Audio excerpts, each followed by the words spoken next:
कैसे एकजुट है ये जनता देख रही है कि कांग्रेस के प्रभारी जिन्होंने कहा है कि एकजुट है उनके बारे में बड़ा साफ बयान देते हैं कि इनको हम नेता नहीं मानते हैं। उस गठबंधन में एकजुटता कैसे हो जाती है? पहले वो ये तो तय करें कि उनके नेता कौन है। तंत्र में राजनीति करने का संवैधानिक अधिकार और पप्पू यादव जी सांसद हैं, तो सांसद होने के नाते भी राजनीतिक गतिविधि करने का उनको अधिकार है।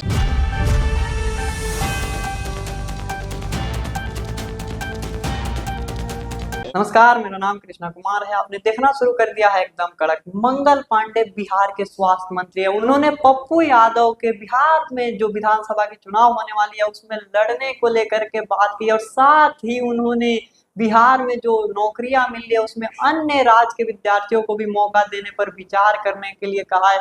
और उन्होंने महागठबंधन में सीट बंटवारे को लेकर और नेता के कौन होंगे अगले मुख्यमंत्री को लेकर के बड़ी बात कह दी है। और साथ ही उन्होंने चिराग पासवान के जातीय जनगणना पर दिए हुए बयान के बारे में क्या कहा है मंगल पांडे ने, आइए देखते हैं। जो बहाली अभी वर्तमान में निकल रही है उसमें इन लोगों को मौका दिया जाए, क्या कहेंगे? ऊपर लोगों मौका दिया जाएगा क्या? मैंने उनकी बातों को अभी तो ध्यान में आया, अधिकारियों से बात करता हूँ। सर, कल महागठबंधन की बड़ी बैठक हुई है, कह रहे हैं कि हम लोग एकजुट हैं। कैसे एकजुट है ये जनता देता हुआ है कि कांग्रेस के प्रभारी जिन्होंने कहा है कि एकजुट है उनके बारे में बड़ा साफ बयान देते हैं कि इनको हम नेता नहीं मानते हैं और चुनाव के बाद तय करेंगे कि नेता हमारा कौन होगा। तो यही तो एकजुटता है कि नेता मानने को तैयार नहीं। तो जो नेता ही नहीं मानता है किसी को, उस गठबंधन में एकजुटता कैसे हो जाती है? पहले वो ये तो तय करें कि उनके नेता कौन है। तंत्र में राजनीति करने का संवैधानिक अधिकार और पप्पू यादव जी सांसद, तो सांसद होने के नाते भी राजनीतिक गतिविधि करने का उनको अधिकार और हर आदमी स्वतंत्र है, पप्पू जी भी स्वतंत्र है। जो उनको उचित समझना है करें। कांग्रेस को 100 सीटों पर चुनाव लड़नी चाहिए। 100 सीटों पर कांग्रेस को चुनाव लड़ने की बात कर रहे हैं। ये तो उनको मालूम है ना कि लोकसभा चुनाव के पहले जब वो कांग्रेस पार्टी ज्वाइन किए थे तो फिर उनकी क्या दुर्दशा हुई थी और कैसे रो रहे थे टिकट की घोषणा के बाद, वो भी उनको ध्यान में गए थे कांग्रेस पार्टी में और कांग्रेस ने बेटिकट करके उनको प्लेटफार्म से वापस कर दिया था।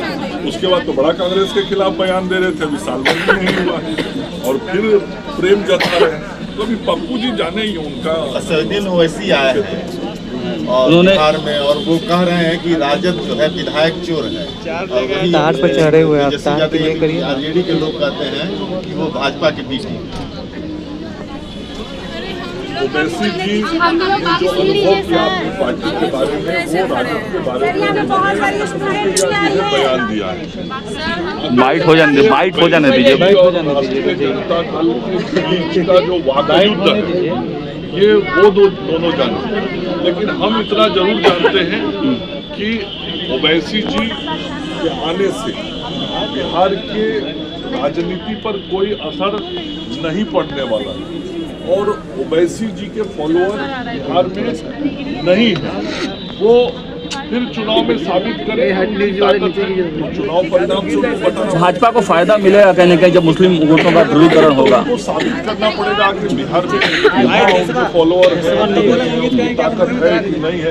राष्ट्रीय जनता दल ने तो उसको समाप्त कर दिया। तेजस्वी यादव ने भाजपा पर आरोप लगाया है। सर, तेजस्वी यादव ने कहा है कि भाजपा जब से सत्ता पे काबिज है तब से भ्रष्टाचार बढ़ा है और अधिकारी बिना घूस काम नहीं करते हैं। क्या हो सकता है कि लालू यादव जी और राबड़ी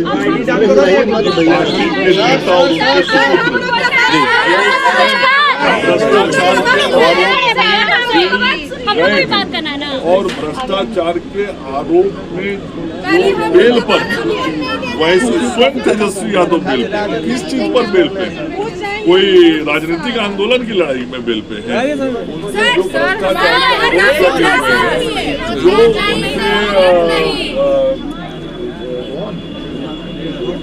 पद पे पिता के रहते हुए उनके पास अकूत संपत्ति आई, जो उम्र से अधिक, जितनी उम्र नहीं उससे ज्यादा संपत्ति मामले को है। अरे एक मिनट,